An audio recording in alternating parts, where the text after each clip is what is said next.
आपको क्या लगता है जो आज जिस तरीके से काफिलों को रवाना होना था, वहाँ से सड़कों को खोलना था, पहला ही काफिले को रोक लिया गया, कितना बड़ा धचका है ये कुरम अमन मुआहदे के हवाले से? आई थिंक सबसे पहले तो आई थिंक चीफ मिनिस्टर आते हैं, बिकॉज चीफ मिनिस्टर कैप्टन होता है अपने शिप का, और चीफ एग्जीक्यूटिव कहलाते हैं, सारी प्रिविलेजेस भी एंजॉय करते हैं। ये नहीं है कि उनके पास रिसोर्सेज नहीं है।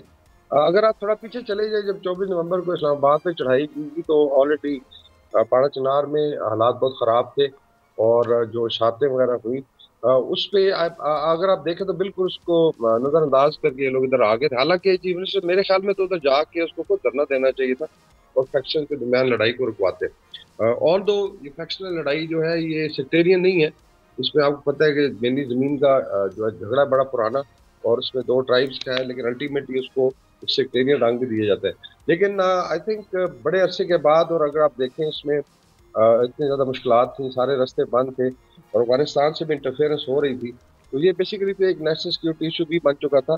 और अगर सारी पार्टियां जो है इस पर मुतफिक हुई, इसमें आई थिंक जो गारंटर्स थे उनका बड़ा ज़रूरी है नाम लेने के बाद, फिर जिम्मेदारी उनकी बनती है। इसमें MP है मलक रियाज, मलक गनी है, फिर डॉक्टर कादिर है, हाजी करीम है, सैफुल्लाह और हाजी शरीफ है। अभी ये लोग हैं जो दोनों तरफ से गारंटर्स थे। उसमें आई थिंक हाईएस्ट लेवल पे एफर्ट भी की गई, चीफ मिनिस्टर ने प्रॉमिस किया, और कुरम के लोग डिजर्व भी करते हैं ये चीज़ें जो है ये स्मूथली हैंडल हो। लेकिन इसको आई थिंक सैबोटाज करना जो है मेरे ख्याल में एक बहुत बड़ी नाकामी है KP गवर्नमेंट की। और ये बिल्कुल वही नॉन सीरियस एटीट्यूड है, और जिसका पहले भी हम जिक्र करते रहे कि KP में ऑलरेडी अगर सिक्योरिटी के हालात देखें तो बहुत ज़्यादा चैलेंजेस हैं, TTP के अटैक्स हो रहे हैं, और उस दौरान अगर ये मायदा जो है जिसमें तमाम parties plus I think national और प्रोविंशियल लेवल पे बड़ी एफर्ट हुई, और फिर जो जख्मी उसमें देखिए डिप्टी कमिश्नर है जो आई थिंक बड़ी जिम्मेदारी के साथ सारी जावेदुल्ला चीज़ महसूस को साहब। लीड। जी, जवाहर महसूस साहब, इसमें फ्रंटियर कोर के दो लड़के हैं और बाकी जो है पुलिस के एहलकार है। तो मेरे ख्याल में नाकामी है, और उसको आई थिंक दोबारा रीसेटल करने में थोड़ा टाइम तो लगेगा। आपने कहा अल्टीमेटली दोबारा रीसेटल करने में टाइम लगेगा, कोई दोबारा बैठक की भी जरूरत है जिरगे की, आप समझते हैं?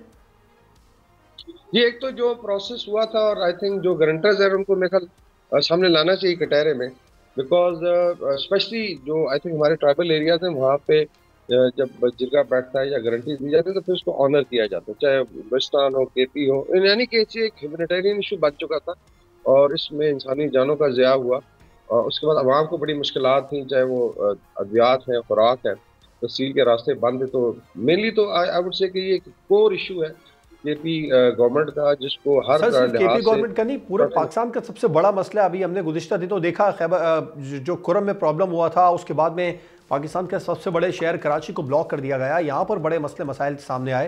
तो मामला सिर्फ कुरम की हद तक महदूद नहीं है। जी बिल्कुल, मैं तो जब ह्यूमैनिटेरियन आप कहते हैं तो साफ ज़ाहिर है उसमें नेशनल लेवल पे ये इशू है। लेकिन देखा जाए तो देखिए जो स्पेशली 18th अमेंडमेंट के बाद नारे तो सारे मारते हैं जी, खुद मुख्तारी एंड ऑल दैट, फिर डिलीवर करे ना। गवर्नेंस जो है I think it comes down to chief minister. अगर सिंध में कुछ होता है तो चीफ मिनिस्टर जिम्मेदार है, अगर लेट्स से पंजाब में होता है तो चीफ मिनिस्टर पंजाब जिम्मेदार। यस, फेडरल गवर्नमेंट आती है मदद को जब चीज़ें हाथ से निकल जाए, और दैट्स वाई इसको हाईएस्ट लेवल पे डील किया गया। तो मेरे ख्याल में ये आई थिंक नाकामी है गवर्नमेंट की, स्पेशली प्रोविंशियल गवर्नमेंट की, डिस्पाइट कि उनकी ब्यूरोक्रेसी जो है वो आगे है। उसके साथ फ्रंटियर कोर उनको सिक्योरिटी भी दे रही थी, और इस दौरान अगर इरशाद प्रसाद ने ना सिर्फ 30-40 लोगों ने अटैक किया, कोई छोटा ग्रुप ही नहीं था। तो मेरे ख्याल में इस पे बहुत सीरियस एफर्ट की ज़रूरत है। बाकी सारे काम छोड़ के they should I think sort this out. Subscribe करें और बेल दबाएं ताकि कोई खबर रह न जाए।